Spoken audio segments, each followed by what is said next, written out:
사무엘상 19장 18절부터 24절까지 말씀 우리 한 목소리로 합독하시겠습니다. 다윗이 도피하여 라마로 가서 사무엘에게로 나아가서 사울이 자기에게 행한 일을 다 전하였고 다윗과 사무엘이 나요스로 가서 살았더라.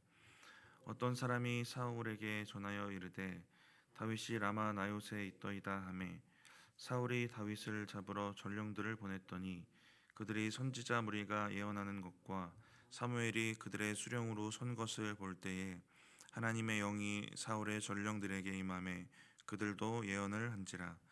어떤 사람이 그것을 사울에게 알림해 사울이 다른 전령들을 보냈더니 그들도 예언을 했으므로 사울이 세 번째 다시 전령들을 보냈더니 그들도 예언을 한지라. 이에 사울도 라마로 가서 세구에 있는 큰 우물에 도착하여 물어 이르되 사무엘과 다윗이 어디 있느냐? 어떤 사람이 이르되 라마 나요스에 있나이다. 사울이 라마 나요스로 가니라. 하나님의 영이 그에게도 임하시니 그가 라마 나요스에 이르기까지 걸어가며 예언을 하였으며 그가 또 그의 옷을 벗고 사무엘 앞에서 예언을 하며 하루 밤낮을 벗은 몸으로 누웠더라. 그러므로 속담에 이르기를 사울도 선지자 중에 있느냐 하니라. 아멘.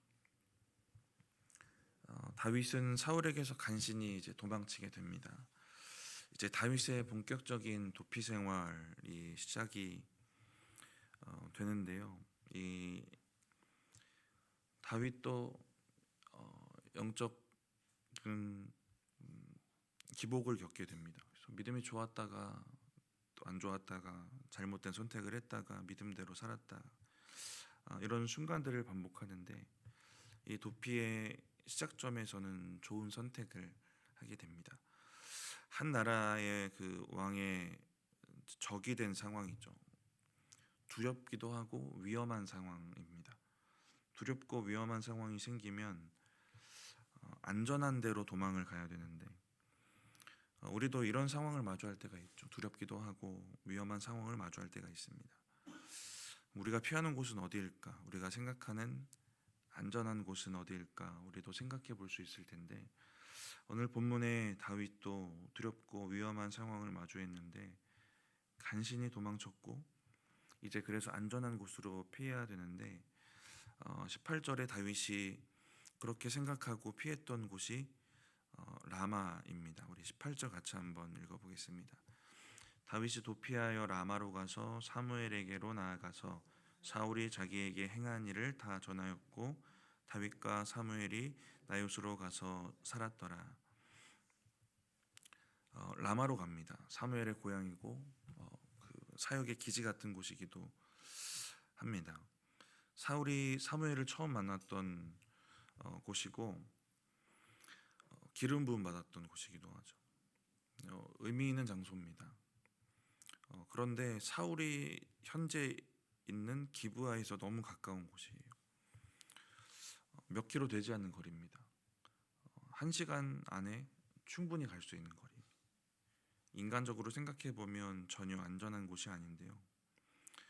그래서 다윗의 판단이 어리석다. 인간의 시각으로 보면 그렇게 생각할 수도 있는데 다윗은 여기에 왜 왔을까? 영적인 스승 사무엘 있습니다. 영적 리더 사무엘이 있고요. 18절을 보시면 정확하게 라마의 나요시라는 곳입니다. 이 단어의 어원을 따라가 보면 거처라는 의미가 있어요. 처소, 거처 이런 의미가 있는데 이 단어를 그래서 기숙사로 번역을 하기도 합니다. 그래서 많은 이제 수석가들은 여기가 이제 사무엘이 선생님인 선지자 학교라고 추정을 합니다. 20절 내려가서 보시면 선지자 무리가 나오는 장면이 있는데 그 앞에 이제 또 사무엘이 앞에 서 있는 부분들이 있죠. 그래서 신빙성이 있는 추측인 것 같고요. 다윗이 이제 이런 곳으로 피한 것입니다. 영적인 리더가 있고 영적인 공동체가 있는 곳. 어느 장소보다 하나님의 뜻과 은혜를 구하기 좋은 곳입니다. 영적인 피난처. 다윗이 피한 곳은 영적인 피난처고 하나님입니다. 자기를 구원해 줄 분이 하나님밖에 없구나, 여기가 가장 안전하구나라는 그런 마음과 믿음이 다윗에게 있는 것입니다. 세상적으로 보면 어리석고 위험해 보이는 곳, 거기가 하나님이 계신 곳이라면 그런 곳이라도 거기로 피하게 되는 겁니다. 다윗의 이 첫 도피 시작의 이 선택은 그래도 믿음의 선택이었던 것으로 보입니다. 우리는 어디로 피하고 있을까를 그러면 돌아볼 수 있을 텐데, 영적인 피난처보다 육적인 피난처를 찾고 있지는 않은가 돌아볼 수 있을 것 같아요. 아마 기도하기 이전에 육적인 해결책이 막 머릿속에 먼저 떠올려지고 하는 우리의 마음이나 생각들이 있을 것입니다. 하나님을 우리가 온전한 피난처, 완벽한 피난처라고 생각하고 우리가 살아가고 있는지 늘 되물어야 될 것 같고요. 하나님이 아닌 다른 것들을 나를 지켜줄 힘이다라고 더 크게 생각하지 않도록 우리의 마음을 잘 돌아보고 지켜가야 할 것입니다. 다윗이 라마 나요트라는 곳으로 피했고, 또 어떤 사람이 이 사실을 사울에게 알려줍니다. 그리고 20절에 사울이 다윗을 잡기 위해 전령들을 보내는데요. 우리 20절 같이 한번 읽어보겠습니다. 사울이 다윗을 잡으러 전령들을 보냈더니 그들이 선지자 무리가 예언하는 것과 사무엘이 그들의 수령으로 선 것을 볼 때에 하나님의 영이 사울의 전령들에게 임함에 그들도 예언을 한지라. 다윗을 죽이는 걸 실패했던 상황이니까 괜찮은 사람들을 전령으로 보냈을 거예요. 이 임무를 완수할 수 있을 만한 사람을 보냈을 것입니다. 사울의 이 전령들이 도착해서 보니까 사무엘을 중심으로 선지자 무리들이 예언하는 것을 봅니다. 10장에 그 선지자 무리들이 나오는데 예언을 하기도 하고요. 10장 5절을 보면 예언과 더불어 비파와 수금을 들고 있습니다. 찬양도 하는 거죠. 앞서 말씀드린 것처럼 사무엘을 중심으로 한 선지자 학교인데요. 여기에서 성령의 강력한 임재 가운데 드려지는 예배와도 같은 모습이다라고 생각해 볼 수도 있을 것 같습니다. 여기까지는 일반적인 상황입니다. 예측 가능한 상황인데요. 이어지는 그 뒷부분 내용은 이제 비상식적인 일이 벌어집니다. 사울이 다윗을 잡으라고 보낸 전령들이 그 분위기에 압도되고 하나님의 영이 임해서 그들도 강력한 임재에 압도되어서 같이 예언하고 있는 겁니다. 하나님이 일하고 계시는 장면을 우리가 볼 수 있습니다. 사울이 이제 이 소식을 다시 듣게 되고 다른 사람들을 또 보내게 됩니다. 우리 21절 같이 한번 읽어보겠습니다. 어떤 사람이 그것을 사울에게 알림해 사울이 다른 전령들을 보냈더니 그들도 예언을 했으므로 사울이 세 번째 다시 전령을 보냈더니 그들도 예언을 한지라. 세 번이나 전령들을 보냈지만 계속 같은 일이 일어나게 됩니다. 하나님이 직접적으로 개입하고 계시구나라는 걸 알 수 있어요. 그리고 이제 사울이 직접 찾아오게 됩니다. 우리 22, 23절까지 한번 읽어보겠습니다.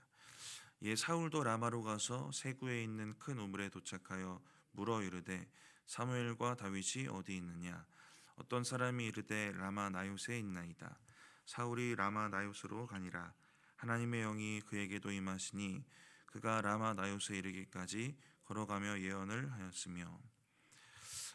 사울에게도 이 비상식적인 일들이 일어나는데요.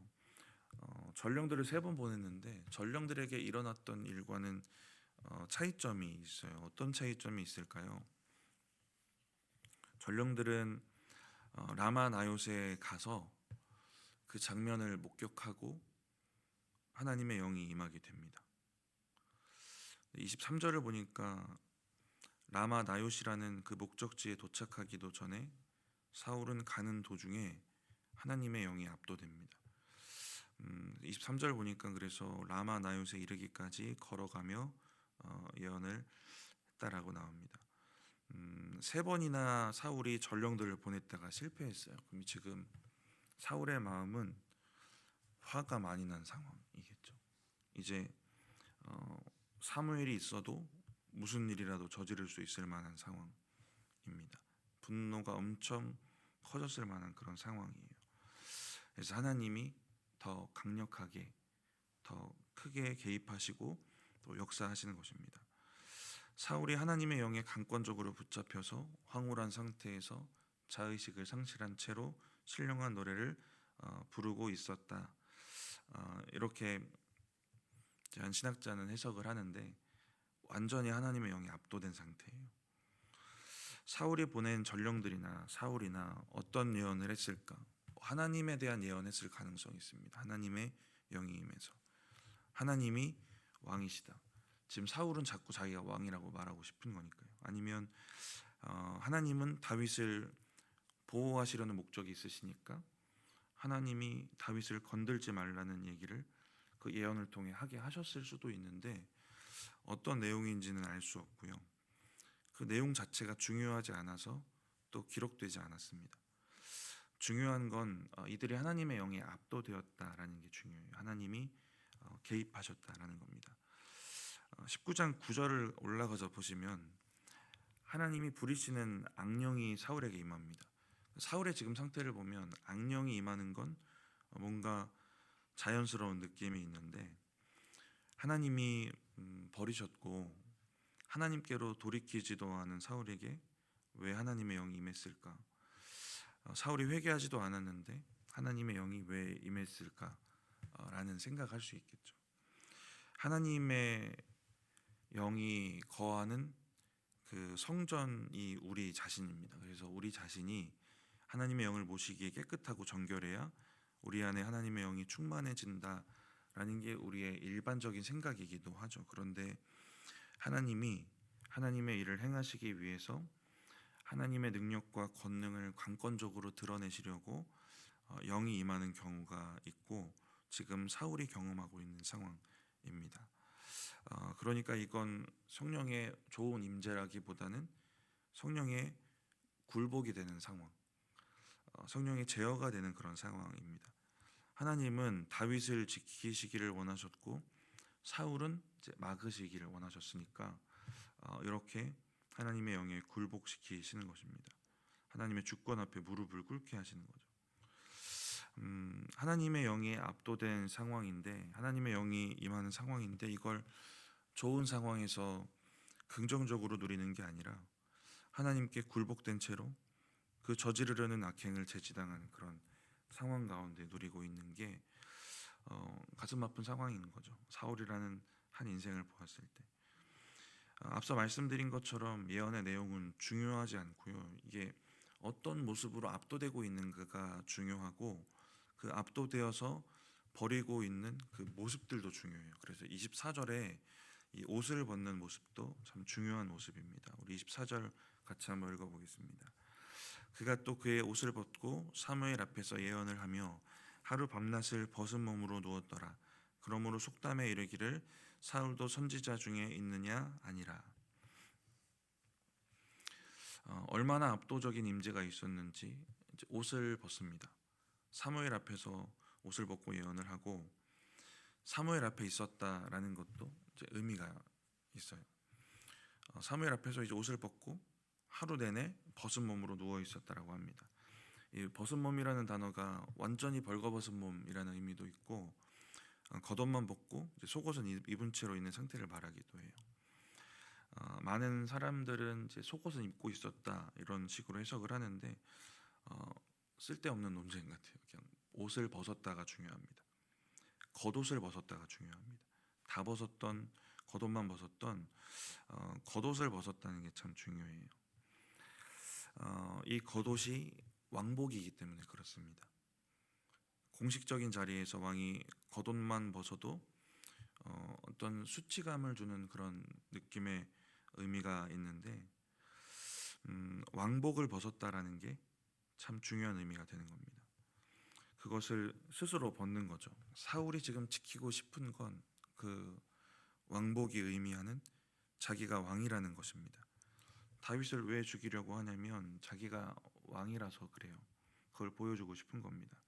근데 하나님의 영에 압도되어서 스스로 자기의 왕으로서의 권위, 왕으로서의 자존심 이게 다 굴복되어지고 있는 순간을 마주하고 있어요.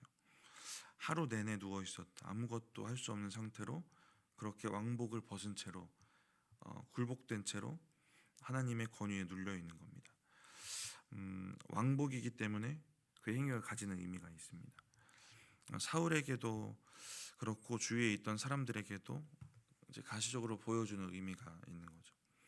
하나님은 사울을 왕으로 만드신 분이고 또 왕의 자리를 벗게 하실 수 있는 분이다라는 것을 사울도 알게 하실 수 있는, 주변도 알게 하실 수 있는 그런 장치로 24절에 이런 모습을 보여주시는 것입니다.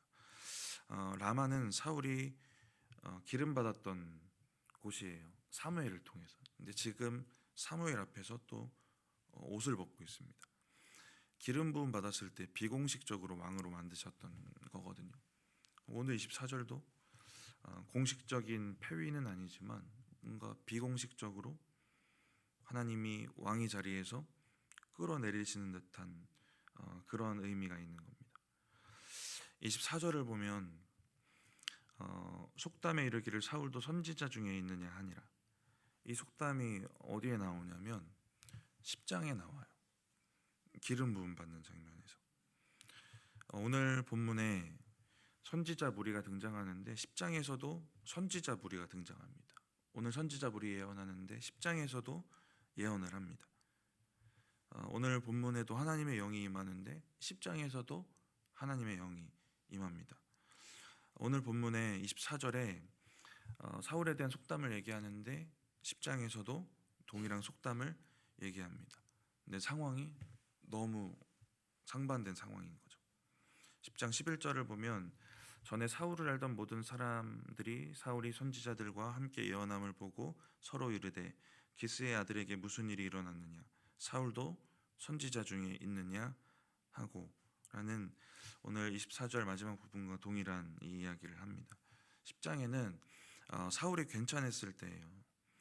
이때 사울도 선지자들 중에 있느냐라는 이 속담을 얘기하는 사람들의 이 말은 우리가 알기로는 평범한 사람이었던 이 사울이 이렇게 선지자들처럼 비범한 행동을 하는 사람이 되었는가 하는 기대 그리고 인정하는 그러한 마음을 담은 말이었어요. 그런데 24절은 사울이 벌거벗은 상태인 상황을 보고 하는 말입니다. 어떻게 왕이 부끄러움도 없이 옷을 벗어 던지고 선지자들을 흉내내고 있는가, 이런 느낌인 거죠. 조롱을 담은 느낌입니다. 상반되는 상황에서 동일한 상황이 주어지고 있어요.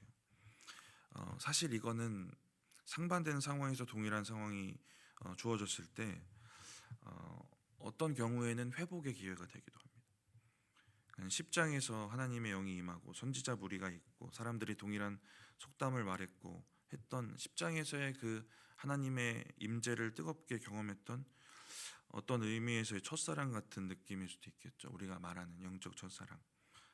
그런 경험을 떠올릴 수 있었다면 24절은 다시 그 은혜를 기억하고 회복할 수 있는 기회가 될 수도 있지 않을까.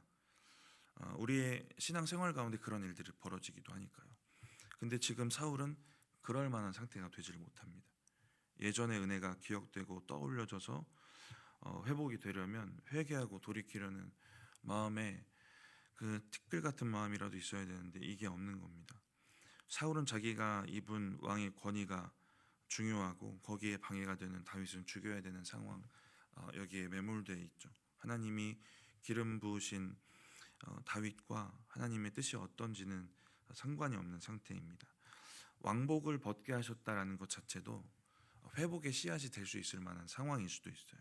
사울에게 경각심이 되어서 하나님을 떠올릴 수도 있을 만한 장치가 될 수도 있지만 그럴 만한 상태가 지금 사울이 아닌 겁니다. 하나님의 영에 압도되었던 것이 예전에 그 첫 기억을 떠올리는 기회가 될 수도 없는 거예요. 너무 멀리 하나님을 떠나 있는 겁니다. 점점 돌이킬 수 없는 곳으로 가고 있는 사울이 있고요. 점점 돌이킬 수 없도록 육적인 인생을 꼬여가고 있는 것 같은 다윗도 있지만, 그런데 이 다윗은 하나님의 직접적인 개입을 경험하면서 살아가고 있는 모습이 또 대조적으로 보여집니다. 말씀을 마치면서 우리의 신앙과 믿음이 넘어지고 무너져도 이게 정말 일어설 수 없고 돌이킬 수 없는 그 마지막 끝 순간까지 우리가 무너지지 않도록 우리의 마음과 또 중심을 하나님께 잘 고정해 갔으면 좋겠습니다. 하나님께서 반드시 회복하시고 또 일으키시는 은혜를 우리에게 베푸시고요. 우리가 회개할 수 있도록 돌아올 수 있도록 계속해서 주시는 기회들도 분명히 있습니다. 우리가 그때 이것마저 무시할 만큼 끝까지 넘어지지 않고 하나님을 붙잡고 일어서는 은혜가 있으면 좋겠습니다.